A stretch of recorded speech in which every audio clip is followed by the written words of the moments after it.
how are you all doing?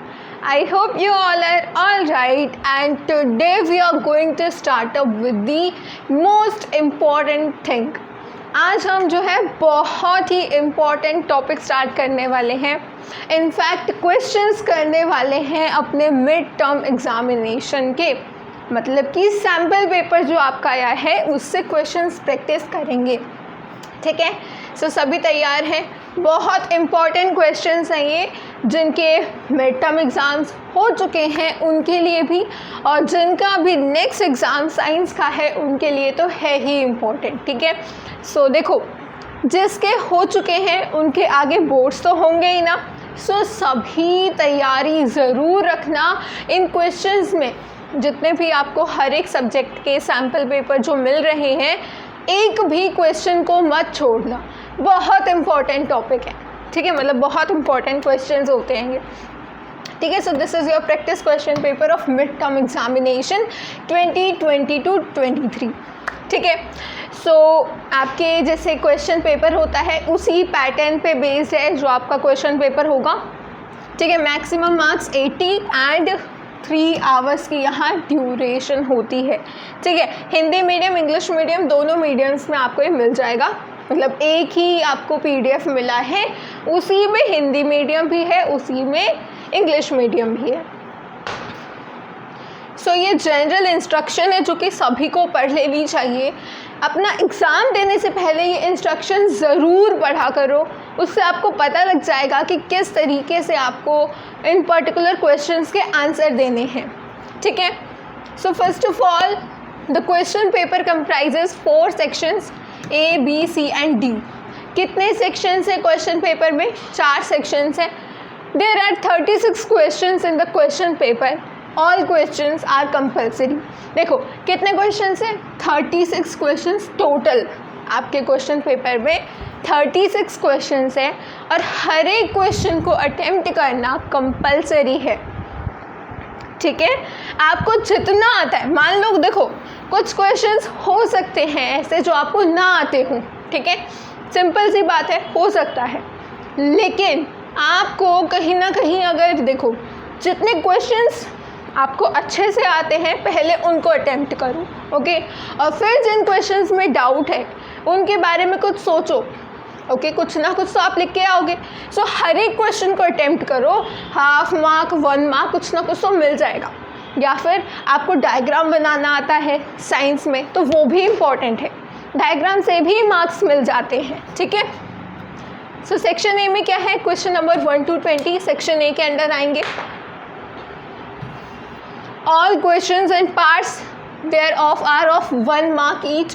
These questions contain multiple choice questions. खुश हो जाओ, MCQs हैं यहाँ पर. 1 मार्क के क्वेश्चन है, 1 मार्क के. और कितने क्वेश्चंस हैं? 1 से लेकर 20 तक.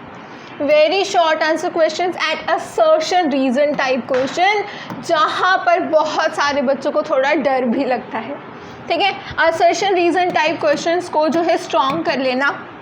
इसकी मैं आपको एक टिप भी बता दूंगी किस तरीके से आप इन टाइप के क्वेश्चंस को, असर्शन रीजन टाइप के क्वेश्चंस को कर सकते हो. Answers to these should be given in 1 word और 1 सेंटेंस. अब क्या होता है ना, बहुत सारे बच्चे जो सिंपल क्वेश्चंस होते हैं ये इंस्ट्रक्शंस तो रीड करते नहीं हैं. ठीक है, अब मान लो उन्होंने पढ़ा नहीं, कितने मार्क्स का क्वेश्चन है, सीधा क्वेश्चन देखा, आंसर लिखना स्टार्ट कर दिया. लेकिन यहाँ पर आपको मैक्सिमम 1 वर्ड में आंसर देना है या फिर मैक्सिमम 1 सेंटेंस में. ठीक है, अब जैसे जो शॉर्ट क्वेश्चंस है हो सकता है वो 1 वर्ड के फिलअप्स की फॉर्म में हो या फिर सेंटेंस की फॉर्म में. ओके, सो हर एक क्वेश्चन को पूरा एलैबोरेट करके नहीं लिखना. सेकेंड है आपका सेक्शन बी, जहाँ पर क्वेश्चन नंबर 21 से 26 आएंगे. शॉर्ट आंसर टाइप क्वेश्चंस है जिनके 2 मार्क्स होंगे. एक क्वेश्चन मतलब 2 मार्क्स. एक क्वेश्चन ठीक हुआ, सही आंसर लिखा, 2 नंबर मिल गए. Answers to these question should in the range of 30 to 50 words, यानी कि 2 to 3 सेंटेंसेस आप यहाँ पर लिख सकते हो. ओके, सेक्शन सी में क्या है? क्वेश्चन नंबर 27 से 33 शॉर्ट आंसर टाइप क्वेश्चंस हैं. एक क्वेश्चन के आपको कितने मार्क्स मिलेंगे? 3 मार्क्स मिलेंगे. इन क्वेश्चंस के जो आपको आंसर लिखने हैं उनकी रेंज होनी चाहिए 50 to 80 वर्ड्स। और इसी तरीके से सेक्शन डी में 34 और 34, 35 और 36 ये 3 क्वेश्चंस जो हैं लॉन्ग आंसर टाइप क्वेश्चन है। और लॉन्ग आंसर टाइप क्वेश्चंस में आपको पता होना चाहिए बहुत, मतलब आपको एलैबोरेट करके लिखना होता है आंसर को। सो 80 से 120 वर्ड्स तक आप यहाँ पर आंसर लिख सकते हो, ठीक है। There is no overall choice. However, internal choices have been provided in some questions. A student has to attempt only one of the alternatives in such questions. यहाँ मतलब क्या है कि आपको क्वेश्चन मान लो 2 दे रखा है और क्वेश्चन 2 में आपको क्वेश्चन दे रखा है और दे दिया और एक और क्वेश्चन दे दिया। मतलब कि ये जो क्वेश्चन है ना, क्वेश्चन नंबर 2 में इन 2 क्वेश्चंस में चॉइस है, या फिर ये वाला अटेम्प्ट करो या ये वाला है, तो वो क्वेश्चन नंबर 2 ही ना। इसी तरीके से ओवरऑल आपको कोई चॉइस नहीं दी है कि सेकंड छोड़ दो, थर्ड छोड़ दो, नहीं। ओके, तो ये आपकी हो गई instructions. wherever necessary neat and properly labeled diagram should be drawn। कई बार क्या होता है ना, बच्चों को एक्सप्लेनेशन लिखनी नहीं आती, मतलब कि दिमाग से निकल जाती है जल्दी के चक्कर में, लेकिन डायग्राम अगर आपको अच्छे से बनाने आते हैं, मान लो वो 3 मार्क क्वेश्चन है, 5 मार्क क्वेश्चन है, तो अगर डायग्राम दे रखा है क्वेश्चन में कि बनाओ, लेबल करो, जब तो मिल जाएंगे अच्छे मार्क्स। लेकिन फिर भी नहीं दे रखा और आपने बना दिया, जब भी आपको 1 नंबर या आधा नंबर तो ज़रूर मिल जाएगा, ठीक है। सो डायग्राम जो है बहुत ज़्यादा इम्पॉर्टेंट होते हैं साइंस में। सो चलिए अब स्टार्ट करते हैं अपने फर्स्ट क्वेश्चन से, ठीक है। फर्स्ट क्वेश्चन क्या कह रहा है, देखो सभी सिंपल क्वेश्चंस हैं, बहुत ही अमेजिंग क्वेश्चंस हैं, ठीक है। जिसने प्रॉपरली लेक्चर्स को अटेंड किया है, उनको समझा है, एनसीईआरटी रीड करी है और बैक एक्सरसाइज करी है, ये क्वेश्चंस उन बच्चों के लिए काफ़ी सिंपल है। चलिए पढ़ते हैं। फर्स्ट क्वेश्चन कह रहा है, आफ्टर बर्निंग मैग्नीशियम रिबन, ये आप मार्क कर लेना किसकी बर्निंग करी है, ठीक है। सो मैग्नीशियम रिबन की बर्निंग करी, क्या मिला, white powder is formed, a student mix it with water and tested it's nature with red litmus paper, right your observation. देखो क्वेश्चन का सीधा मतलब ये है कि आपने मैग्नीशियम मेटल, मैग्नीशियम रिबन लिखा है, मतलब कि मैग्नीशियम मेटल लिया, उसको बर्न कर दिया, ठीक है, और उससे वाइट पाउडर मिला है। याद हो तो ये चैप्टर नंबर 1 की एक्टिविटी का क्वेश्चन है, ठीक है। मैंने आपको कहा था ना एक्टिविटी ज़रूर पढ़ लेना सभी। यहाँ पर क्या होगा, देखो यहाँ पर होगा कुछ यूँ कि जो मैग्नीशियम मेटल है, बर्निंग में क्या होता है, ऑक्सीजन के साथ कॉम्बिनेशन हो जाता है, ऑक्सीजन के साथ कंबाइन होकर क्या बनाएगा, MgO which is magnesium oxide, और इसी का कलर कैसा होता है, वाइट। अब इस मैग्नीशियम ऑक्साइड को जब मैं वाटर में ऐड कर दूंगी तो मुझे मिलेगा क्या, मिल्क ऑफ मैग्नीशिया। और मिल्क ऑफ मैग्नीशिया का नेचर कैसा होता है, बेसिक नेचर होता है, बेसिक नेचर होता है। सो बेसिक नेचर क्या करेगा, क्या दे रखा है यहाँ पर हमें, red litmus paper. Red litmus paper को ब्लू लिटमस पेपर में चेंज कर देगा, ठीक है। प्रॉपरली हम देख लेते हैं, ओके। सो ये देखो, red litmus will change to blue, red litmus जो हमें गिवन है वो ब्लू कलर में चेंज हो जाएगा, ओके। Just a second. अब ऐसा क्यों हुआ, आई होप वो भी आपको क्लियर हो चुका है कि रेड लिटमस ब्लू कलर में चेंज क्यों हुआ, ओके ओके। चलिए ये देखिए, red litmus will change to blue, और क्या हुआ यहाँ पर रिएक्शन कि जो मैग्नीशियम है, मैग्नीशियम जो आपने रिबन लिया है, मतलब क्या है उसका कि मैग्नीशियम मेटल लिया है, ठीक है। सो आप इक्वेशन किस तरीके से लिखोगे कि red litmus will change to blue, ये बात तो ठीक है, लेकिन कैसे कहा हमने, 1 मार्क क्वेश्चन है, इतना आप लिख सकते हो, ठीक है, इतने में नंबर आपको मिल जाएंगे, ओके। अब क्या हुआ यहाँ पर, जो मैग्नीशियम है हमारा जब बर्निंग करेंगे मतलब कि ऑक्सीजन के साथ कॉम्बिनेशन हुआ, ठीक है। सो ऑक्सीजन के साथ जब मैग्नीशियम को हमने बर्न करा, सो मैग्नीशियम ऑक्साइड की फॉर्मेशन हो गई। अब मैग्नीशियम ऑक्साइड को बाद में कहा गया था कि हमने वाटर में ऐड कर दिया, ठीक है। सो मैग्नीशियम ऑक्साइड को हमने we added magnesium oxide with water. So water में ऐड करने से क्या हुआ, मैग्नीशियम वाटर के साथ रिएक्ट करा और मिल्क ऑफ मैग्नीशिया की फॉर्मेशन हो गई। और मिल्क ऑफ मैग्नीशिया अगर आपको याद हो तो हम इसको यूज़ करते हैं as a antacid as well. याद है चैप्टर नंबर 2 से? Okay, so milk of magnesia किस लिए हम एंटासिड की तरह यूज़ करते हैं? बिकॉज इसका बेसिक नेचर होता है, अगर एसिड बेस के साथ रिएक्ट करेगा सो न्यूट्रल रिएक्शन हो जाएगा ना, न्यूट्रलाइजेशन का रिएक्शन। इसीलिए हम मिल्क ऑफ मैग्नीशिया को as a base, as a alkali हम यूज़ करते हैं एंटासिड के रूप में। ओके, देखो यहाँ पर मेंशन भी है used as antacid. Basic nature होता है एल्कली है, यानी कि एल्कली क्या होते हैं, वो बेसिस जो कि वाटर में डिसॉल्व हो सकते हैं, ठीक है। अब देखो ये आपकी फाइनल ऑब्जर्वेशन है जो कि आपको आंसर मेंशन यहाँ पर करना है। क्लियर हुआ सभी को? चलिए अब देखते हैं अपना सेकेंड क्वेश्चन। सेकेंड क्वेश्चन काफ़ी सिंपल है, पीएच के टॉपिक से है ये वाला क्वेश्चन। देखो द पी, हाँ सबसे बात इम्पॉर्टेंट, सबसे ज़्यादा जो है इसके रिप्रेजेंटेशन। देखो क्वेश्चन में भी देखो स्मॉल पी और कैपिटल एच है, ठीक है, इसी तरीके से रिप्रेजेंट करना है हमेशा। ओके, अब यहाँ देखो P stands for what, potence, और H का मतलब है हाइड्रोजन। सो पोटेंस का मतलब क्या होता है, पावर। सो पोटेंस मीन्स पावर और H रिप्रेजेंट कर रहा है हाइड्रोजन को। सो किसी भी पर्टिकुलर सॉल्यूशन में H प्लस आयंस की कॉन्सेंट्रेशन कितनी है वो बताता है हमारा सॉल्यूशन का pH, ठीक है। It's a kind of indicator. अब यहाँ पर क्योंकि एसिडिक सब्सटेंसेस का पूछा गया है, अब देखो बहुत सारे बच्चे होते हैं जिनको पीएच का कॉन्सेप्ट क्लियर होता है, लेकिन फिर भी कुछ बच्चे इस चीज़ में कंफ्यूज हो जाते हैं। फर्स्ट और सेकंड ऑप्शन ध्यान से देखो।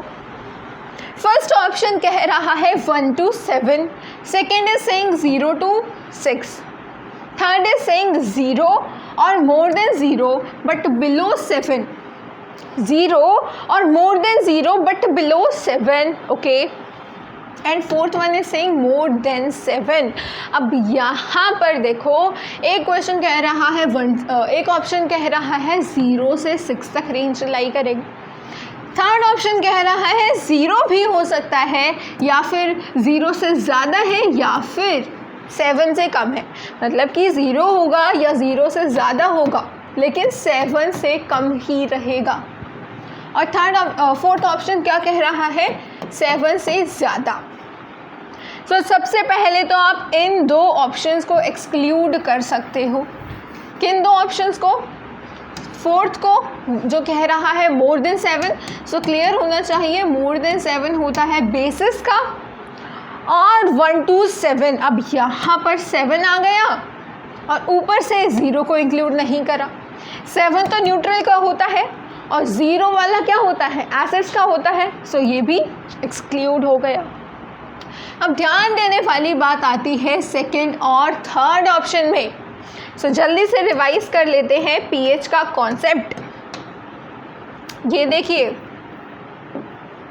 हमारे पीएच पेपर, अब सभी को ध्यान होना चाहिए, 0 1 2 3 4 5, लास्ट में क्या आता है 14 और बीच में हमारा आता है 7, ठीक है। अब देखो यहाँ पर 0 से लेकर यहाँ तक होंगे हमारे एसिडिक सब्सटेंसेस, और उसके बाद 8 से लेकर 14 तक होते हैं हमारे बेसिक सब्सटेंसेस, और यहाँ जो 7 वाला पोर्शन है दैट इज़ फॉर न्यूट्रल, ठीक है। 7 वाला पोर्शन किसके लिए है, न्यूट्रल के लिए, क्लियर है।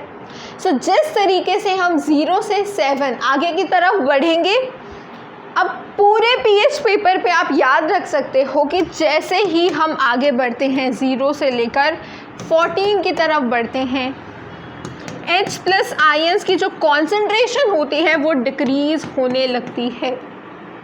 अब ध्यान देना, यहाँ पर मैंने इस तरीके का सिंबल यूज़ करा है, स्क्वायर ब्रैकेट्स, ठीक है। ये स्क्वायर ब्रैकेट्स रिप्रेजेंट करते हैं कॉन्सेंट्रेशन को, ओके। सो अब ये H प्लस आयंस की कॉन्सेंट्रेशन डिक्रीज हो रही है, यानी कि इस तरफ बेसिक कैरेक्टर इंक्रीज होता है, ठीक है। सो जैसे जैसे हम 8 से 14 की तरफ मूव ऑन करते हैं, बेसिक कैरेक्टर बढ़ता है और 6 से लेकर 0 की तरफ एसिडिक कैरेक्टर बढ़ता है, या फिर 7 से 0 कह लो। क्लियर हुआ सभी को पीएच पेपर का कॉन्सेप्ट? याद आ गया? सभी कुछ रिफ्रेश हो गया? ओके। सो अब हम देखते हैं कौन सा ऑप्शन करेक्ट आंसर है। अब इस क्वेश्चन में अगर मैं मोर एक्यूरेट आंसर की बात करूं, so that is C option, 0 और मोर देन 0 बट बिलो 7, क्योंकि यहाँ पर देखो हमने पीएच पेपर पे किस तरीके से ड्रॉ करा है, 0 1 2 3 4 5 एंड 6, राइट। सो यहाँ पर 7 आएगा नेक्स्ट। 7 किसके लिए है? न्यूट्रल के लिए। सो यहाँ 0 हो सकता है, 0 से ज़्यादा हो सकता है, बट लेस देन 7 होगा। So this is the right option for this question, okay. Third question कह रहा है, अब देखो थर्ड क्वेश्चन और वाला क्वेश्चन है। अब यहाँ दोनों मत करना, कई बार क्या होता है जल्दी के चक्कर में नंबरिंग नहीं बढ़ते, ये थर्ड किया, ये फोर्थ बना दिया, अब इसको फिफ्थ बना दिया, पूरा क्वेश्चन पेपर गलत, ठीक है। सो ध्यान देना, और वाले क्वेश्चंस का एक ही क्वेश्चन करना है, लेकिन हम यहाँ पर दोनों क्वेश्चंस डिस्कस करेंगे, okay. A student put few drops of hydrochloric acid HCl, okay, to sodium carbonate powder. A gas is evolved with effervescence. What happens if the gas is passed through lime water? अब effervescence से थोड़ा थोड़ा याद आना चाहिए, relate करो carbon dioxide के साथ, और साथ ही साथ देखो हमेशा जब भी आपके रिएक्टेंट साइड में, ये क्या है? रिएक्टेंट्स है, ठीक है। हमने क्या किया? HCl और हमारे सोडियम कार्बोनेट को ऐड करा दिया। रिएक्टेंट साइड में जब भी कार्बोनेट मिल जाए, सो माइंड में कार्बन डाइऑक्साइड क्लिक करनी चाहिए। कार्बोनेट क्या यील्ड करता है? Carbon dioxide.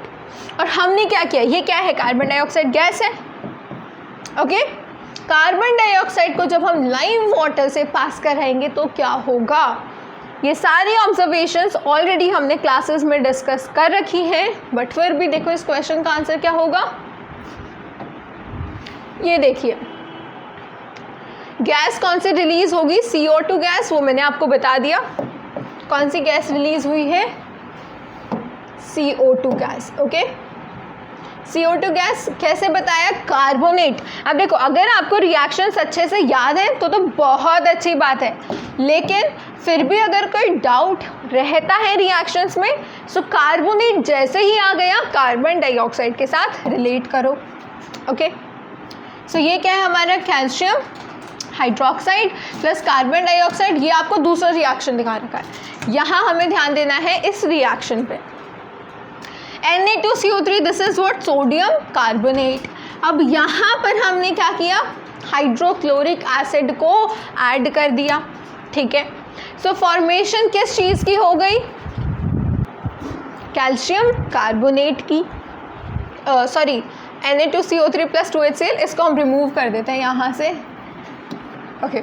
सो हाइड्रोक्लोरिक एसिड को जैसे ही हमने ऐड करा Na2CO3 which is sodium carbonate, क्या मिला हमें? Sodium chloride. अब सभी को क्लियर होना चाहिए, Na मीन्स सोडियम, ठीक है। अभी तक भी आपको नहीं पता था तो बात तो थोड़ी बुरी है, लेकिन फिर भी अभी ध्यान रखना, क्योंकि ये जो नेमिंग है ना बहुत सिंपल है। Na means sodium. अब ये एग्जामिनर लेट करके चलते हैं कि भाई आपको ये चीज़ें कॉमन सी पता है, क्योंकि 9th क्लास में ऑलरेडी आपने सारी चीज़ें पढ़ रखी हैं, मतलब कि ये जो नेमिंग है ना इनकी, H क्या होता है, Cl क्या होता है, ये सारी चीज़ें ऑलरेडी आपको पढ़ा दी गई थी। Cl मीन्स व्हाट, क्लोरीन, और CO3 जब भी कंबाइंड CO3 इकट्ठा लिखा है मतलब कार्बोनेट की बात करी गई है। ओके, क्लियर हो गया। H2O means water and CO2 means carbon dioxide. So ये हुआ आपका रिएक्शन। यहाँ पर क्या हुआ है, Na2CO3 में Na और Cl ये दोनों कंबाइन हो गए। कैसे हुए, Na पे होता है पॉजिटिव चार्ज, चलिए Na पे कैसा चार्ज होता है, पॉजिटिव चार्ज, और Cl पे नेगेटिव चार्ज, दोनों कंबाइन होंगे क्योंकि पॉजिटिव और नेगेटिव चार्जेस क्या करते हैं, आयनिक बॉन्ड्स बनाते हैं। ठीक है, और ये NaCl वाला केस तो हमने ऑलरेडी आयनिक बॉन्ड्स के केस में पढ़ रखा है। ओके, सो यहाँ से Na और Cl कंबाइन हो गए। ठीक है, अब इसके बाद क्या होगा, बचे क्या हमारा CO3 और H बच गया। CO3 में कितने ऑक्सीजन हैं, CO3 की अगर मैं बात करूं तो C में C plus O plus O plus O, O3 means what, 3 oxygens, और यहाँ बचा सिर्फ एक H। ठीक है, ओवरऑल आपका रिएक्टेंट साइड पे इतने प्रोडक्ट्स मतलब इतने एलिमेंट्स वगैरह प्रेजेंट हैं। सो अब देखो क्या होगा, यहाँ पर जो H है ये 2 ऑक्सीजन्स के साथ कंबाइन हो जाएगा। ठीक है, इन 2 ऑक्सीजन्स के साथ कंबाइन हो गया और फॉर्मेशन हो गई किसकी, सॉरी H एक ऑक्सीजन के साथ कंबाइन होगा और 2 H होंगे, यानी कि H2O कैसे लिखते हो, H2O, that means 2H plus 1 oxygen.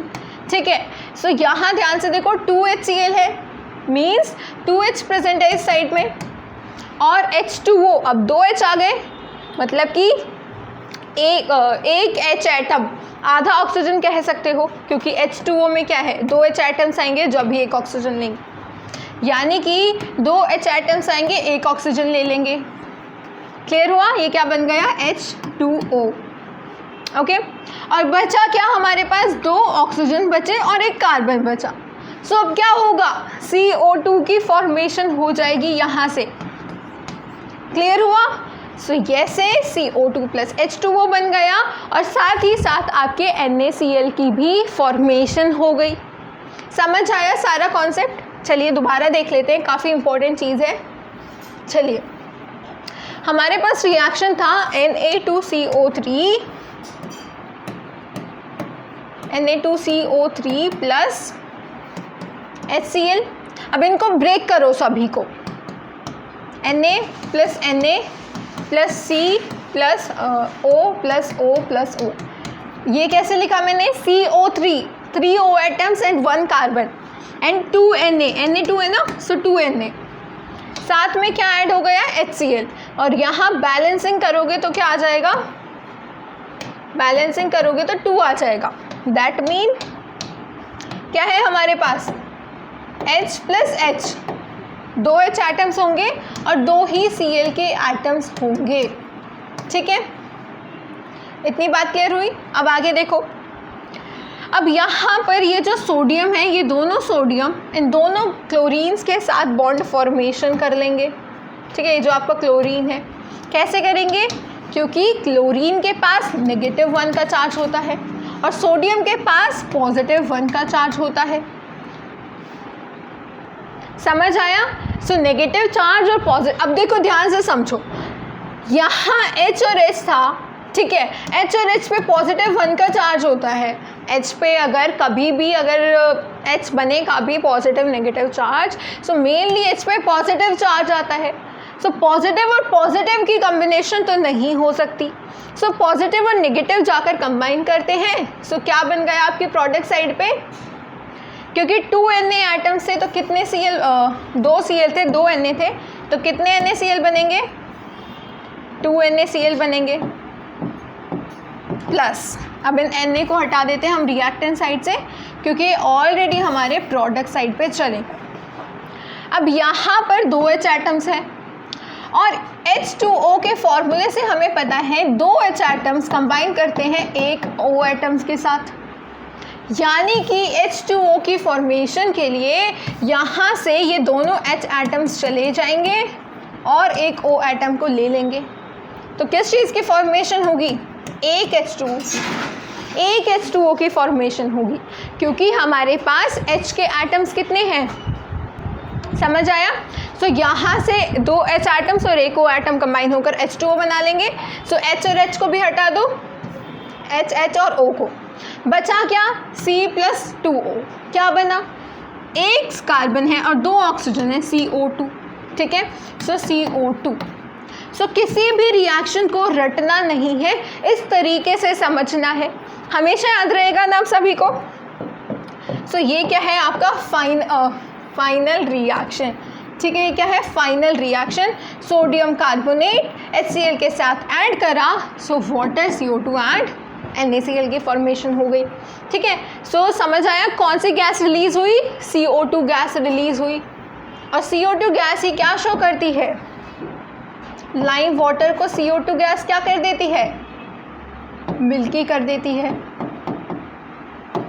समझ आया? चलिए, okay.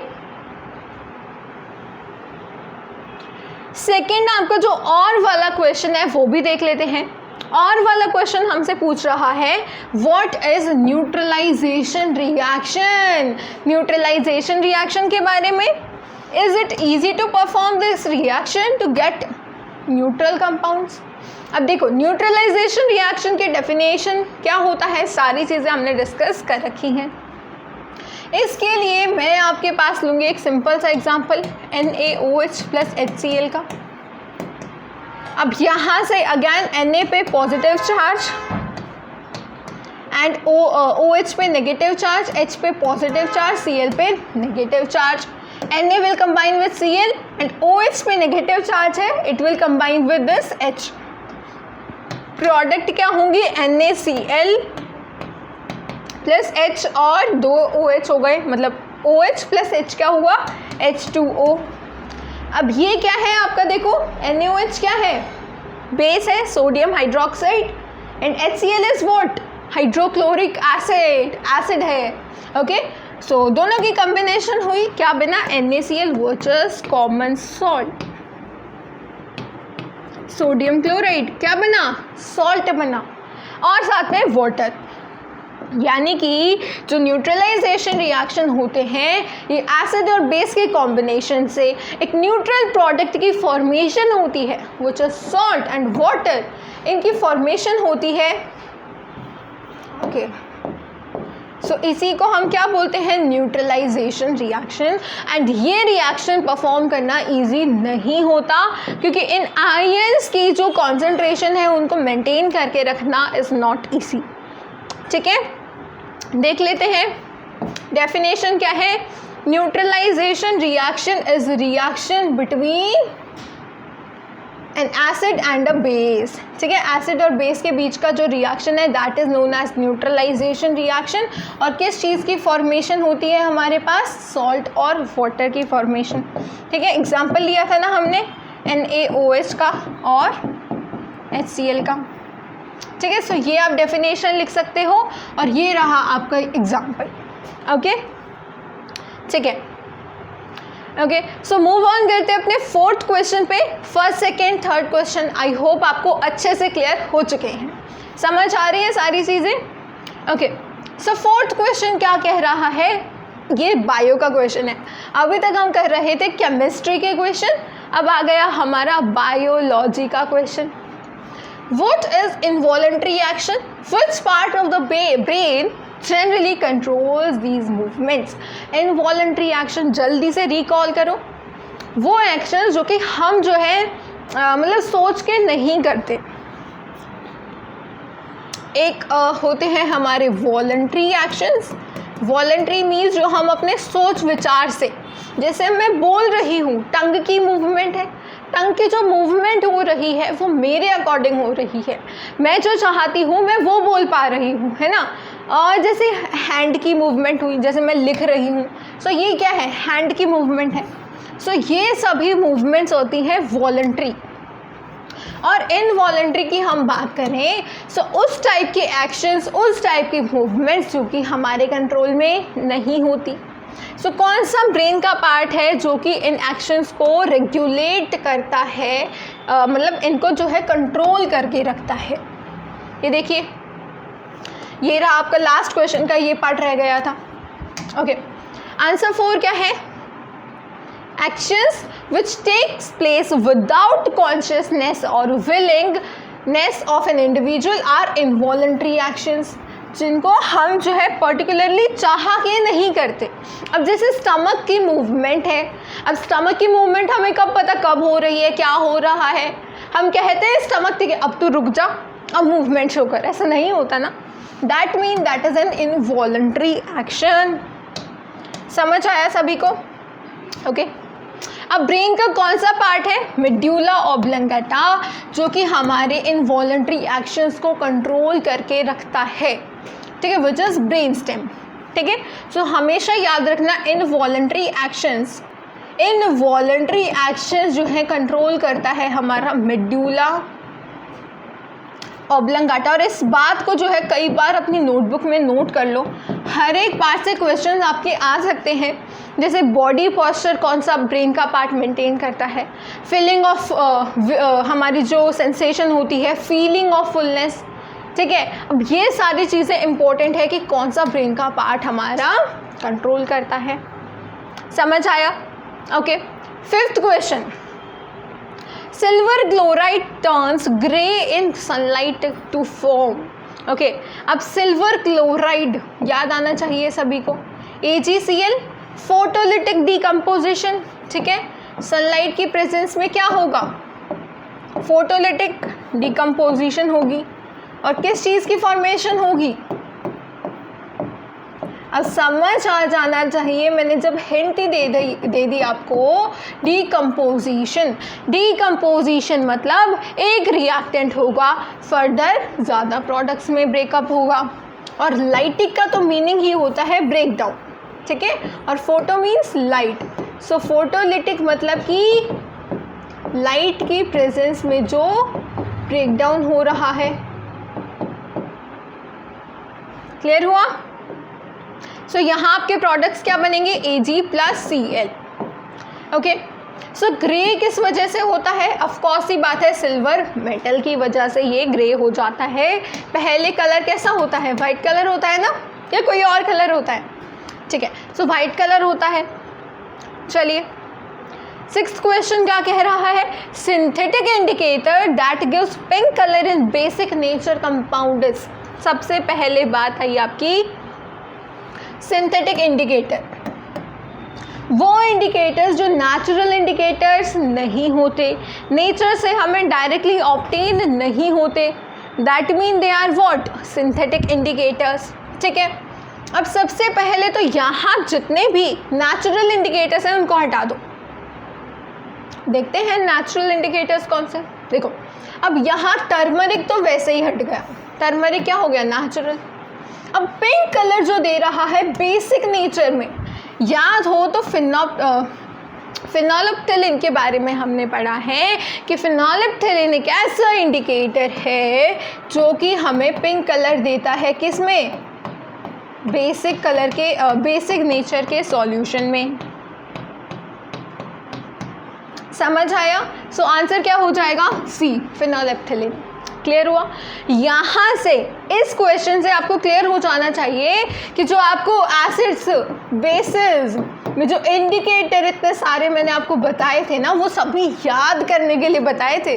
Methyl orange, turmeric, litmus, phenolphthalein, hydrangea flower, vanilla, onion, इस सभी के कलर्स आपको पता होने चाहिए, ठीक है। चलिए देखते हैं, ये आपका रिएक्शन हो गया AgCl, सनलाइट में क्या हो जाएगा? Ag+Cl2। ये आपको बैलेंस इक्वेशन दिखा रखी है, और ग्रे कलर आता है हमारे सिल्वर की वजह से, ठीक है। ओके, नेक्स्ट क्या है हमारा? सोडियम सल्फेट के सॉल्यूशन को हमने मिक्स कर दिया बैरियम क्लोराइड के सॉल्यूशन के साथ। ठीक है। Sodium sulphate Na2SO4 barium chloride के सॉल्यूशन के साथ मिक्स करा है, okay, to form a white precipitate. Which type of reaction involved in its formation and name the compound that gives white color in the reaction. अब important बात है, यहाँ से आपको समझ आ जाना चाहिए इस टाइप के क्वेश्चन से कि आपको रिएक्शन में जो रिएक्टेंट है, प्रोडक्ट है, किस टाइप का रिएक्शन हुआ है, क्या प्रोडक्ट्स बने हैं, उनका नाम क्या है और साथ ही में उनका कलर क्या है. ये सारी चीज़ें आपको याद होनी चाहिए. ठीक है. सो यहाँ पर क्या हुआ है, प्रेसिपिटेशन रिएक्शन हुआ है, सॉरी डबल डिस्प्लेसमेंट रिएक्शन हुआ है. देखो BaCl2 को जब मैंने Na2SO4 के साथ ऐड करा, सो Ba बैरियम जिसके साथ पहले क्लोरीन था, अब वो जाकर ऐड हो गया SO4 के साथ और Na ऐड हो गया Cl के साथ. ठीक है. सो डबल डिस्प्लेसमेंट रिएक्शन और साथ ही में क्या कहा, वाइट कलर का कंपाउंड बन रहा है, that is BaSO4. Okay, clear हुआ? ओके. सो अब हम मूव ऑन करते हैं अपने 8th क्वेश्चन की तरफ. बट बिफोर दैट आप सभी को पता होना चाहिए कि यहाँ पर जो मेंशन्ड है प्रेसिपिटेशन रिएक्शन, प्रेसिपिटेशन रिएक्शन में आपको पता होना चाहिए कि जो इनसॉल्यूबल सॉल्ट की फॉर्मेशन होती है वो यूजुअली प्रेसिपिटेट की फॉर्म में प्रेजेंट होते हैं. सो बैरियम सल्फेट क्या है, इट्स अ सॉल्ट. और ये कैसा सॉल्ट है, it's a insoluble salt, insoluble white crystalline salt. ठीक है. सो यहाँ से समझ जाओ कि ये क्या है, प्रेसिपिटेशन रिएक्शन भी है. सो अगर आपको पता है ना रिएक्शन के बारे में, किस तरीके का यहाँ कलर आया, क्या हुआ इस रिएक्शन में, सो इन दोनों टाइप के रिएक्शन का आप वहाँ पर नाम लिख सकते हो. ठीक है. नेक्स्ट क्वेश्चन क्या है, चलिए देखते हैं. Which component of the blood helps in prevention of blood leakage in the body? Blood leakage की prevention, blood leakage का मतलब पता है, अब जब कभी चोट लग जाती है सो वहाँ जहाँ चोट लगती है वहाँ से खून बहता है ना, सो वो खून ना बहे, ब्लड की लीकेज रुक जाए, सो वहाँ पर हमारा रोल प्ले करती हैं प्लेटलेट्स. ठीक है, प्लेटलेट्स रोल प्ले करती हैं. Okay. 9th question is saying, 9th question क्या कह रहा है, when copper is heated in a china dish its surface is coated with a dash. What are reducing agents. अब देखो ये क्वेश्चन है और एक ये क्वेश्चन है और की फॉर्म में. रिड्यूसिंग एजेंट्स क्या होते हैं, ऑफ कोर्स ही बात है, जो किसी और को ऑक्सीडाइज कर दे वो हो गए रिड्यूसिंग एजेंट्स. और कॉपर को जब हम चाइना डिश में हीट करेंगे, सिंपल सी बात है, हीट कर दिया, किस चीज़ की फॉर्मेशन हो गई, कॉपर ऑक्साइड की. कॉपर ऑक्साइड का कलर कैसा होता है, ब्लैक होता है. So answer will be black. समझ आया? ठीक है. सो कॉपर को हमने हीट करा तो ब्लैक कलर की फॉर्मेशन हो गई, विच इज कॉपर ऑक्साइड. ठीक है. Substance that tend to bring reduction by being oxidized is what, ये होते हैं reducing agent. समझ आया? reducing agent की भी डेफिनेशन आपको यहाँ क्लियर हो गई. ओके. नेक्स्ट क्वेश्चन क्या कह रहा है, अच्छा क्वेश्चन कह रहा है कि जो आपको केमिकल रिएक्शन दे रखा है, क्या इस केमिकल रिएक्शन का रिवर्स पॉसिबल है, यानी कि ये जो Zn जिंक को हमने ऐड करा कॉपर सल्फेट में, ZnSO4 और कॉपर की फॉर्मेशन हो गई. क्या मैं जब कॉपर को जिंक सल्फेट में ऐड करूंगी तो कॉपर सल्फेट और जिंक की फॉर्मेशन क्या ऐसा हो सकता है? So the answer is no, ऐसा नहीं हो सकता. अब क्यों नहीं हो सकता वो भी समझो. रिएक्टिविटी सीरीज याद है सभी को?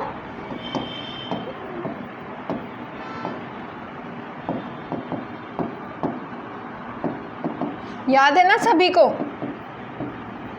इस तरीके से बढ़ती है. अब ये आपकी हो गई रिएक्टिविटी सीरीज. अब मैंने बताया था कि जो रिएक्टिविटी सीरीज में ऊपर आते हैं ना, यानी कि जो जैसे जैसे हम ऊपर बढ़ते जाएंगे सो रिएक्टिविटी इंक्रीज होती है, ठीक है। सो रिएक्टिविटी इंक्रीजेस, यानी कि मैक्सिमम रिएक्टिविटी किसकी होती है? मैक्सिमम रिएक्टिविटी हमारे इनकी होती है, सोडियम, पोटाशियम और कैल्शियम की। अब यहाँ हमें बात करनी है जिंक की और कॉपर की। सो यहाँ पर अगर कॉपर सल्फेट बनवाना है सो ज़रूरी है कि कॉपर इस जिंक को डिस्प्लेस कर दे, लेकिन कॉपर तो हमारी रिएक्टिविटी सीरीज़ में कहीं नीचे आ रहा है और जिंक ऊपर आता है, यानी कि जिंक ज़्यादा रिएक्टिव है, कॉपर कम रिएक्टिव है। सो ज़्यादा रिएक्टिव जो होगा वही डिस्प्लेस कर पाएगा, कम रिएक्टिव डिस्प्लेस नहीं कर पाएगा। So the reverse of this reaction is not possible, ठीक है, पॉसिबल नहीं है और आप अपनी लैंग्वेज में इसको लिख सकते हो, ठीक है। 11th importance of transpiration. इतना सिंपल क्वेश्चन, ट्रांसपिरेशन क्या होता है पहले रिवाइज करो। Transpiration is what? जब प्लांट्स की लीव्स में से वाटर आउट होता है, याद है सभी को? ट्रांसपिरेशन में क्या होता है कि प्लांट्स जो है अपनी लीव से वाटर का रिमूवल करते हैं और that is important root pressure maintain कर। एक रूट प्रेशर होता है आपके वाटर की सप्लाई के लिए और रूट प्रेशर को और स्ट्रॉन्ग बनाता है हमारा transpiration pull, okay. So it provides cooling effect to plants and second is continuous supply of water and minerals to plant parts, ठीक है। अब कूलिंग इफेक्ट क्यों होता है समझ आया? अब देखो कहीं से किसी पार्ट से कॉन्टिन्यूसली वाटर, अब जैसे लीव्स हैं, लीव से अगर कॉन्टिन्यूसली वाटर का रिमूवल हो रहा है सो यहाँ क्या इसके अराउंड वाटर प्रेजेंट है, सो इससे क्या होगा? कूलिंग इफेक्ट आएगा कि नहीं आएगा, ठीक है। So provides cooling effect and continuous supply of water को ये मेंटेन करके रखता है, समझ आया? Okay. Arrange the following in ascending order of their reactivity or name the gas produced when metal reacts with acid. So simple question. Metal का acid के साथ रिएक्शन होता है, कौन सी गैस रिलीज होती है? Na है सोडियम प्लस HCl हुआ, मान लो HCl क्या एसिड है, NaCl बन गया, साथ में क्या निकली? H2 निकली ना। कोई भी रिएक्शन याद कर लो अगर याद नहीं आ रहा तो answer. So hydrogen will be the answer. और ये मैंने आपको रिएक्टिविटी सीरीज़ अभी बताई थी, वहाँ से आप इन मेटल्स को अरेंज कर सकते हो। ये देखो इस तरीके से रिएक्टिविटी सीरीज़ हमारी जा रही है और यहाँ पर ये आपका ऑर्डर हो जाएगा, ठीक है। जैसे जैसे हम नीचे बढ़ रहे हैं रिएक्टिविटी डिक्रीज़ हो रही है, यानी कि सबसे ज़्यादा रिएक्टिविटी कैल्शियम की और सबसे कम रिएक्टिविटी आयरन की अमंग दीज मेटल्स, ठीक है। Next question is why it is advise to eat iodised salt only. Simple सा क्वेश्चन है, आपके बायो का क्वेश्चन है। आयोडाइज्ड सॉल्ट क्यों खाना चाहिए, क्यों कहा जाता है? क्योंकि आयोडाइज्ड सॉल्ट में क्या है? आयोडीन है। आयोडीन क्या करता है? थायरॉक्सिन हार्मोन की प्रोडक्शन करता है, थायराइड ग्लैंड को स्टिमुलेट करता है, इम्पॉर्टेंट है थायराइड ग्लैंड की फंक्शनिंग के लिए। समझ आया कि आयोडाइज्ड सॉल्ट क्यों खाना चाहिए, क्यों लेना चाहिए, ठीक है। Okay, now assertion reason type questions आ गए हैं। अब आपको हमेशा ध्यान रखना असर्शन रीजन टाइप क्वेश्चन में 4 चॉइसेस होंगी। फर्स्ट चॉइस कहेगी कि दोनों असर्शन, अब मैंने कहा था कि मैं आपको एक टिप दूंगी, यहाँ पर आपको कुछ स्टेप्स फॉलो करने होते हैं। फर्स्ट आपको चेक करना है, check whether both statements are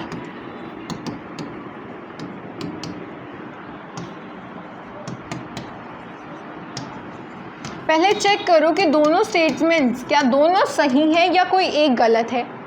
step 2 क्या आता है? अगर दोनों सही हैं जब भी आगे बढ़ना है, नहीं तो यहीं पे क्वेश्चन ख़त्म हो जाएगा। सो आपको चेक करना है कि क्या जो आपके रीज़न वाली स्टेटमेंट है वो करेक्टली असर्शन वाली स्टेटमेंट को एक्सप्लेन कर पा रही है, ठीक है। सो फर्स्ट ऑप्शन यही कहता है कि ए और आर दोनों ट्रू हैं, दोनों ट्रू आए तो आगे बढ़ेंगे।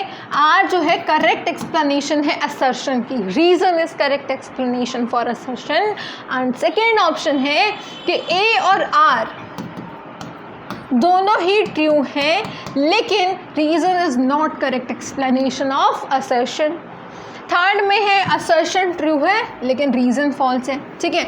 इसीलिए मैंने कहा था कि अगर कोई एक स्टेटमेंट फॉल्स हो गई तो आपका डायरेक्ट ऑप्शन यहाँ से बन जाएगा, ठीक है।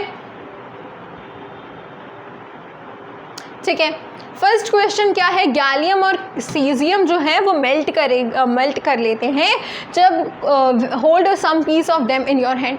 व्हेन गैलियम एंड सीजियम जब हम उनको अपने हाथ पे रखते हैं, कोई भी गैलियम या सीजियम का पीस है, छोटा है बड़ा है, ठीक है, सो वो क्या होते हैं, मेल्ट हो जाते हैं। क्यों होता है ऐसा? क्योंकि उनका मेल्टिंग पॉइंट बहुत कम है, इसीलिए होता है ना। जो असर्शन वाली स्टेटमेंट है अगर वो सही है तो अपने दिमाग में उसके लिए रीज़न सोचो ऐसा क्यों होता है, ठीक है। पहले रीज़न वाली स्टेटमेंट मत पढ़ो, पहले अपने दिमाग में रीज़न सोचो कि ऐसा क्यों होता है। सो ऐसा इसीलिए होता है क्योंकि ये दोनों गैलियम और सीजियम दोनों का ही मेल्टिंग पॉइंट कम होता है, ठीक है। असर्शन ट्रू है। रीज़न क्या कह रहा है, गैलियम एंड सीजियम का लो मेल्टिंग पॉइंट है, यानी कि रीज़न ट्रू है।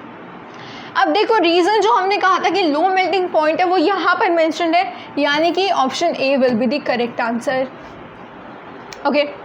एल्यूमिनियम ऑक्साइड क्या है, एम्फोटेरिक ऑक्साइड है, so the answer is yes, aluminium oxide amphoteric oxide होती है, असर्शन ठीक है। Aluminium oxide reacts with acid, अच्छा ठीक है, पहले इसको छोड़ो, सोचो दिमाग में। एम्फोटेरिक क्यों कहा? देखो एम्फोटेरिक का मतलब क्या होता है, एम्फोटेरिक का मतलब वो सब्सटेंसेस जो एसिड और बेसिस दोनों के साथ रिएक्शन शो करें और वो न्यूट्रल प्रोडक्ट्स की फॉर्मेशन करें, ये आपका रीज़न है। Aluminium oxide reacts with acid and base to produce salt and water, यानी कि यहाँ पर भी असर्शन और रीज़न दोनों ट्रू है और आपका रीज़न करेक्टली एक्सप्लेन कर रहा है। That means here also A option is going to be the right answer. समझ आया? इस तरीके से आपको इन क्वेश्चंस को अप्रोच करना है। अब हम थोड़ा स्पीड में करेंगे इन 2-3 क्वेश्चंस को।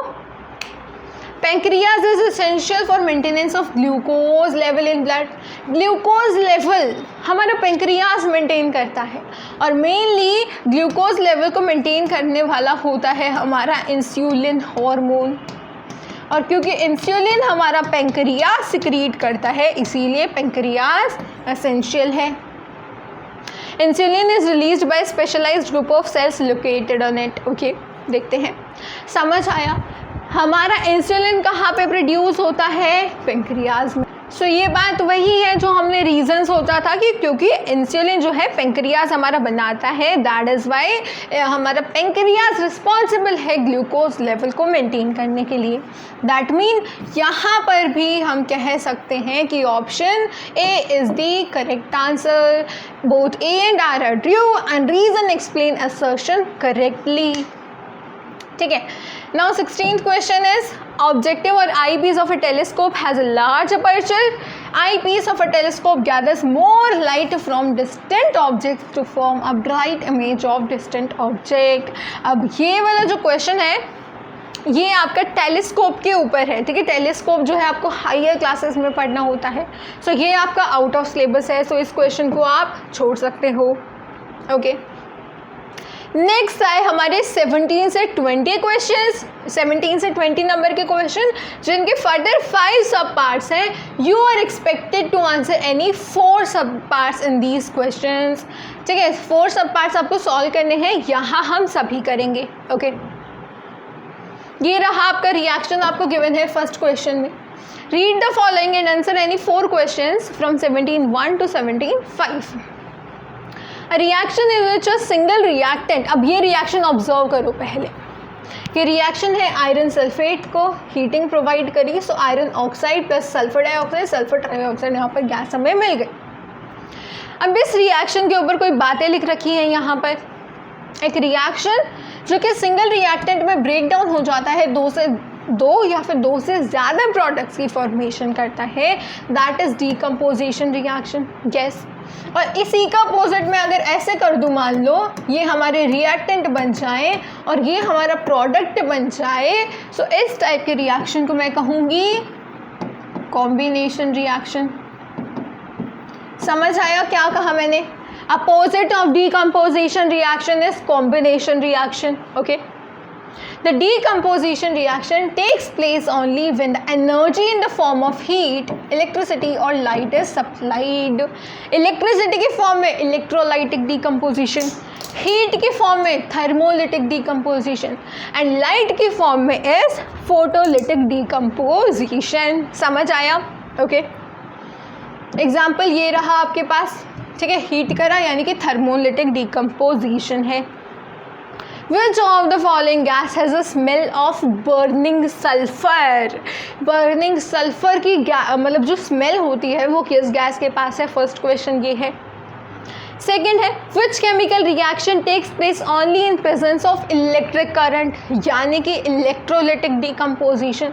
अब यहाँ पर आप सिंपली इनको ऑप्शन एक्सक्लूड करके भी समझ सकते हो, कर सकते हो।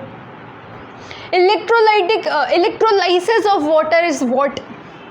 and last question is saying, fourth question कह रहा है calcium carbonate gives calcium oxide plus CO2 is an example of what?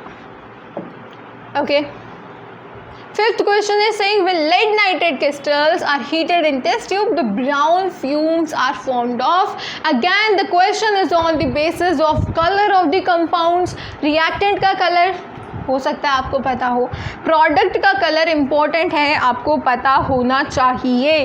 Clear है सभी को? अब देखिए यहाँ पर फर्स्ट क्वेश्चन का आंसर करते हैं। ये क्वेश्चन जो है इम्पोर्टेंट क्वेश्चन है, इम्पोर्टेंट का मार्क कर लो यहाँ पर। बहुत बार मैंने क्वेश्चन देखा है प्रैक्टिस क्वेश्चन पेपर की फॉर्म में, मतलब वहाँ क्वेश्चन होता है ये, या आपकी बैक एक्सरसाइजेज में हुआ, एग्जाम्पल में हुआ, अलग अलग बुक्स में। ये इम्पॉर्टेंट ये क्वेश्चन एक इम्पॉर्टेंट रिपीटेड क्वेश्चन है। सो बर्निंग सल्फर की स्मेल होती है हमारी सल्फर डाइऑक्साइड गैस की, हमेशा याद रखना, ठीक है, हमेशा याद रखना। ओके, सेकेंड कह रहा है कि इलेक्ट्रिक करंट, यानी कि आपको याद आना चाहिए इलेक्ट्रोलाइटिक डिकम्पोजिशन। और इलेक्ट्रोलाइटिक डिकम्पोजिशन जिसको याद है, हमने पढ़ा था अपनी एनसीईआरटी बुक के एग्जाम्पल में भी, ये भी हमने कवर कर रखा है। देखो कैसे, यहाँ पर हमें पता है कि ये जो थर्ड ऑप्शन है ना, ये तो हमारा फोटोलिटिक डिकम्पोजिशन है, सनलाइट की प्रेजेंस में होता है। और कैल्शियम कार्बोनेट वाला थोड़ा थोड़ा हमें याद आ रहा है, यहाँ होती है हीट। इलेक्ट्रोलाइटिक डिकम्पोजिशन यूज़ होता है हमारा वाटर के केस में, लेकिन वाटर के भी दो ऑप्शंस हैं। सो आपको मार्क करना है मोर एक्यूरेट जो ऑप्शन होगा दैट इज़ बी ऑप्शन, क्योंकि यहाँ पर ये स्टेट मेंशन कर रखी है। और ध्यान रखना, स्टेट ऊट पटांग नहीं होनी चाहिए। मान लो कि O2 का लिक्विड लिख दिया, H2 का लिक्विड लिख दिया, एक्वस लिख दिया, ठीक है, सो ये गलत हो जाएगा। सिर्फ ये देखकर टिक मत कर देना कि यहाँ स्टेट्स मेंशन्ड है, सारी चीज़ें चेक करनी होती है। समझ आया? सो सल्फर डाइऑक्साइड हमेशा ध्यान रखना, और ये क्वेश्चन भी इंपॉर्टेंट है। ओके, वाटर का इलेक्ट्रोलाइसिस इज व्हाट? वाटर का इलेक्ट्रोलाइसिस क्या है? Endothermic reaction, exothermic decomposition. First of all ऊपर यहाँ से रिएक्शन लिख सकते हो, H2O का ब्रेकडाउन हुआ इनटू H2 प्लस O2। अभी मैंने बैलेंस नहीं करा है। ओके, अब यहाँ अब क्योंकि एंडोथर्मिक और डिकम्पोजिशन यानी कि हीट की टर्म्स में और डिकम्पोजिशन की टर्म्स में पूछा है, so you need to know that, क्योंकि वन प्रोडक्ट जो वन रिएक्टर जो है that is breaking down into multiple products, that mean this is a decomposition reaction as well as endothermic reaction, क्योंकि हमने यूज़ की क्या यहाँ पर? इलेक्ट्रिसिटी विच मीन्स एनर्जी तो हमने ली है, एंडोथर्मिक भी हो गया, यानी कि option C and B will be correct. लेकिन दो तो हम टिक नहीं कर सकते, यानी कि B and C both are correct, that mean D option is the correct answer. Okay, now next question, calcium carbonate gives calcium oxide plus carbon dioxide is an example of. Okay, अभी मैंने आपको बताया था इस वाले reaction में यहाँ हम यूज़ करते हैं हीट का, यानी कि एंडोथर्मिक रिएक्शन भी है और साथ ही साथ क्योंकि हीट का यूज़ कर कर डिकम्पोजिशन हुई, that mean it's example of thermal decomposition. Okay, photolytic नहीं है, लाइट का यूज़ नहीं करा। डिस्प्लेसमेंट कैसे होगा, एक और कंपाउंड वगैरह, एक और प्रोडक्ट मतलब एक और रिएक्टेंट नहीं है। एक रिएक्टेंट में डिस्प्लेसमेंट कैसे हो सकती है भला? एक इलेक्ट्रिक डिकम्पोजिशन यानी कि इलेक्ट्रोलाइसिस भी नहीं है। So the correct answer for this question is B. Okay, next है हमारा ये ब्राउन फ्यूम्स कैसे बनेंगे जब हम लेड नाइट्रेट क्रिस्टल्स को हीट करेंगे। सो ब्राउन फ्यूम्स हमारे बनते हैं नाइट्रोजन डाइऑक्साइड के। देखो, ऑक्सीजन के तो बनेंगे नहीं, और इस ऑप्शन में नाइट्रोजन डाइऑक्साइड और ऑक्सीजन दोनों आ गए। ऑक्सीजन की वजह से ये भी कैंसिल हो गया, और लेड ऑक्साइड के भी आपके ब्राउन फ्यूम्स नहीं बनते। सो the correct answer for this question is nitrogen dioxide. Clear है सभी को? ओके, 18th क्वेश्चन क्या कह रहा है? Bending of light depends on optical density of medium through which the light passes. The speed of light varies from medium to medium. Yes, important और simple सी बात है अब तो आपके लिए। अगर मीडियम चेंज हुआ, लाइट की स्पीड चेंज हो जाएगी। ऑप्टिकल डेंसिटी पे ये सारी चीज़ें डिपेंड करती है। And also optical density is not same as mass density. एक मीडियम जिसमें लाइट की स्पीड ज़्यादा होगी उसको हम बोलेंगे ऑप्टिकली रेयरर मीडियम। अब यहाँ ये हो गई आपकी ऑप्टिकली रेयरर मीडियम की डेफिनेशन। और एक मीडियम जिसमें लाइट की स्पीड कम होती है, that is optically denser medium. Whenever light goes from one medium to another, the frequency of light does not change. Important point है, फ्रीक्वेंसी कभी चेंज नहीं होगी। इंपॉर्टेंट है, MCQ की फॉर्म में आ सकता है। फ्रीक्वेंसी कभी चेंज नहीं होगी, लेकिन स्पीड और वेवलेंथ चेंज होती है, इसको मार्क कर लो। It concluded the change in speed of light is a basic cause of refraction. So आपसे क्वेश्चन आ सकता है, what is the cause of refraction? So simply change in speed of light is the cause of refraction. समझ आया? Important points हैं, इनको mark कर लेना, ठीक है? Okay. First question, when light travels from air to glass, the ray of light, simple सी बात है, हमने ट्रैवल कहाँ से कहाँ कराया? एयर से ग्लास में ट्रैवल कराया। एयर क्या है? ग्लास की मीडियम में, ग्लास के रिस्पेक्ट में रेयरर मीडियम, ठीक है। और ग्लास क्या है हमारा? Denser medium. हमें पता है जब लाइट रे रेयरर मीडियम से डेंसर मीडियम में जाएगी, so towards the normal bending होगी, ठीक है। So bends towards the normal. Clear हुआ? रेयरर मीडियम से डेंसर मीडियम में जाएगी, so towards the normal bending होगी। डेंसर से रेयरर में अगर जाएगी तो अवे फ्रॉम दी नॉर्मल, ठीक है। अब देखो, यही क्वेश्चन आ गया कि जब एक मीडियम से दूसरे मीडियम में लाइट रे जाती है, सो फ्रीक्वेंसी चेंज नहीं होती, रिमेन सेम। कहा था ना, MCQ की फॉर्म में आ सकता है, ठीक है। थर्ड क्वेश्चन क्या कह रहा है? लाइट ग्लास से यानी कि डेंसर मीडियम, ग्लास से वाटर में गई है। The speed of light, again glass से वाटर की अगर मैं बात करूँ, सो यहाँ पर लाइट की स्पीड इंक्रीज हो जाएगी, because glass is denser medium, water is a rarer medium, increases. Okay, a ray of light passes from medium A to another medium B. No bending of light occurs if the ray of light hits the boundary of medium B at an angle of. Simple सी बात है, important है, यहाँ ध्यान दो, बहुत important question है ये। देखिए, ये इम्पॉर्टेंट क्वेश्चन इसलिए है क्योंकि काफ़ी है आपको कंफ्यूज करने के लिए, तो थोड़ा ध्यान दो यहाँ पर। उन्होंने कहा है कि मीडियम क्या है, ये ए मीडियम है, ये बी मीडियम है, यानी कि मीडियम तो चेंज हुए हैं, लेकिन फिर भी बेंडिंग ऑफ लाइट नहीं हुई। ऐसा कौन सा केस होता है? नॉर्मल इंसिडेंस का केस। नॉर्मल इंसिडेंस अगर हुई है, नॉर्मल इंसिडेंस के केस में कोई बेंडिंग ऑफ लाइट नहीं होगी, दैट मीन 90 डिग्री का एंगल। समझ आया? So B option is the right option. Okay, next है, a ray of light is passes through different medium A to D as shown in the figure. A to D हमारी ray of light pass करी है। अब बताओ which is true regarding refractive index. Simple सी बात है। अब इस बात का ध्यान रखो कि रेयरर से डेंसर मीडियम में गई, रेयरर से डेंसर मीडियम में गई, सो टुवर्ड्स नॉर्मल बेंडिंग होगी लाइट रे की, और डेंसर से रेयरर मीडियम में गई तो away from the normal bending होगी लाइट रे की। ठीक है, सो मैं इसको शॉर्ट फॉर्म में रिप्रेजेंट कर देती हूँ R to D that mean towards normal and D to R that mean away from normal.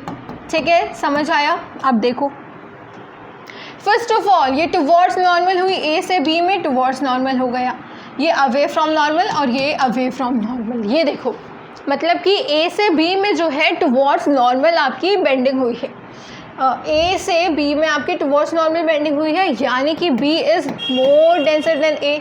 देखो ऑप्शन है कोई, yes B is more denser than A, लेकिन ऑल ऑफ दीज का भी ऑप्शन है तो आगे भी हम चेक करेंगे। ओके, अब यहाँ फर्स्ट ऑप्शन कह रहा है D is more denser than C, but नहीं, ऐसा नहीं हो सकता। देखो अवे फ्रॉम नॉर्मल हमारी लाइट रे बेंड हुई है, अवे फ्रॉम नॉर्मल बेंडिंग हुई है।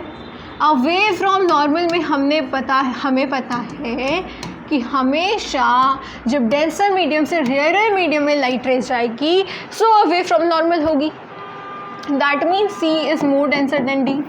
सो ये ऑप्शन आपका कट हो गया। तो ये भी ऑल ऑफ दीज तो हो नहीं सकता, that mean B is the correct answer.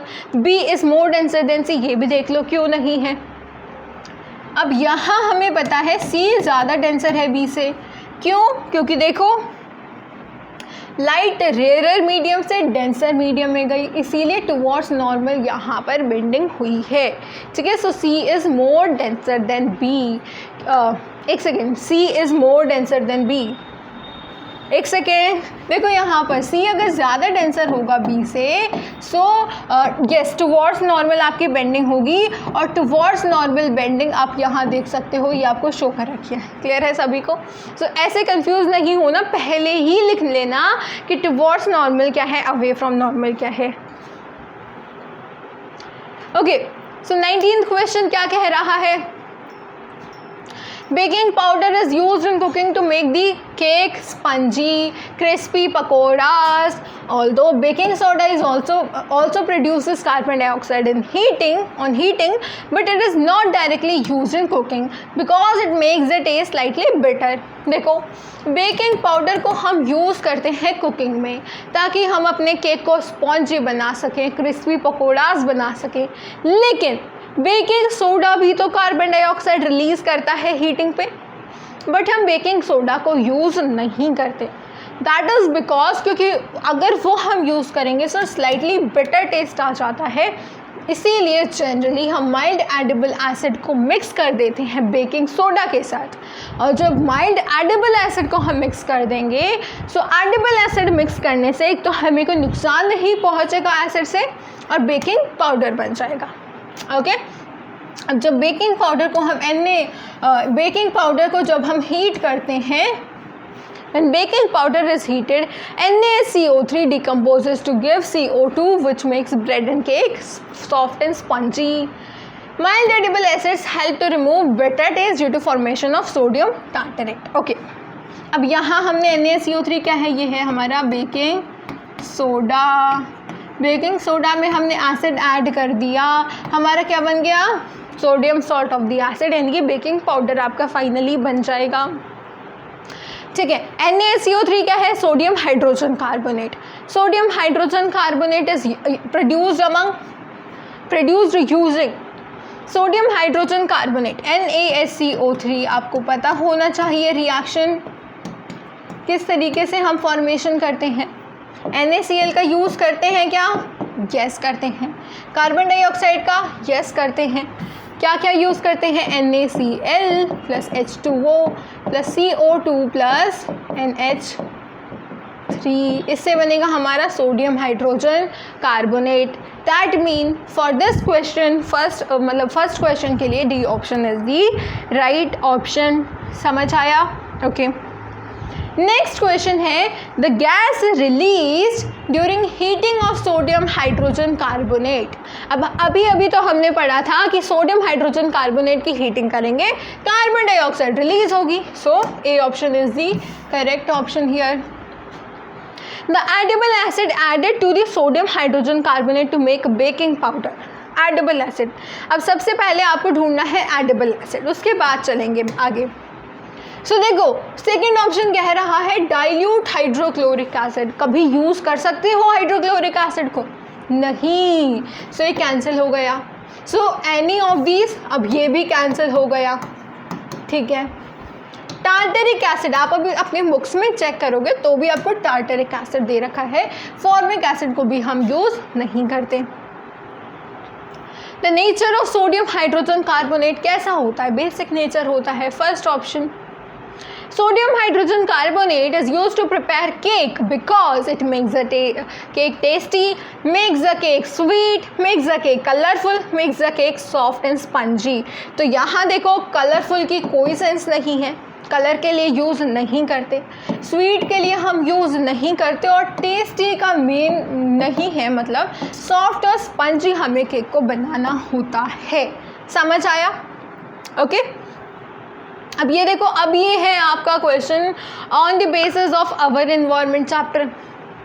Amount of ozone in atmosphere began to drop sharply in 1980s। 1980s में क्या हुआ? ओजोन की जो अमाउंट है एटमॉस्फेयर में, स्ट्रेटोस्फेयर में, वो शार्पली कम होने लग गई। This decrease has been linked to synthetic chemicals like CFCs which are used as refrigerants etc. अब CFCs क्या होते हैं? हमारे क्लोरोफ्लोरोकार्बन्स। अब इन क्लोरोफ्लोरोकार्बन्स को हम यूज़ करते हैं कैसे? रेफ्रिजरेंट्स की फॉर्म में, और भी कई यूजेस ले लेते हैं हम इनसे, ठीक है।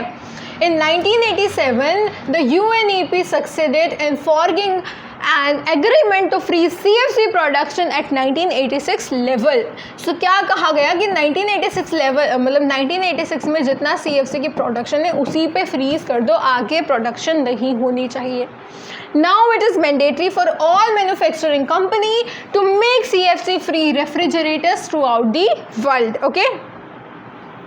First question CFC stands for, बता ही दिया था मैंने आपको, क्लोरोफ्लोरोकार्बन कंपाउंड्स, ठीक है। सेंटर फॉर कार्बन कंट्रोल नहीं, कंपाउंड फॉर कार्बन नहीं।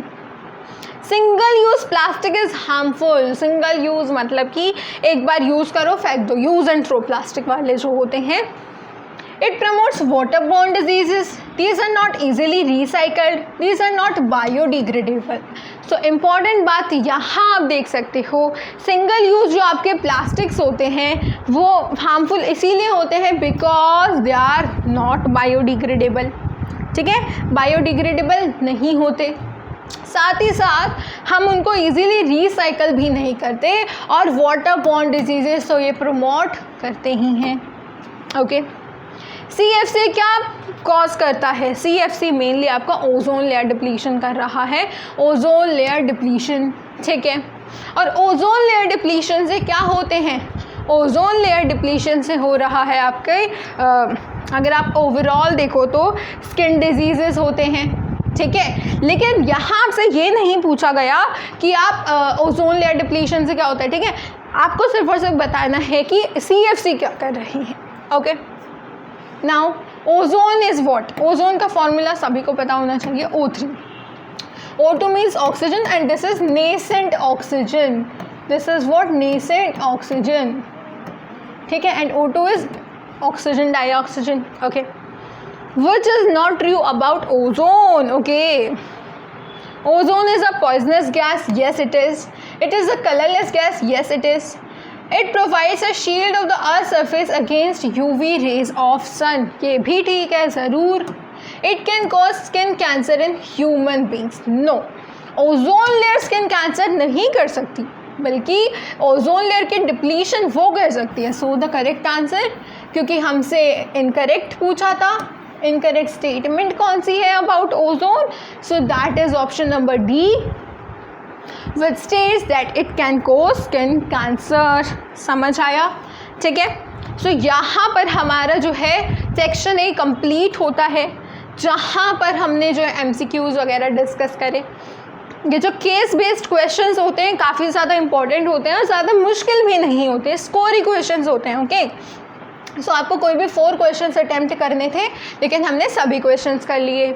ठीक है, सो इसी तरीके से आपका सेक्शन ए कंप्लीट हो गया और नेक्स्ट क्लास में हम स्टार्ट करेंगे with section number B. So till then take care and keep revising. Thank you.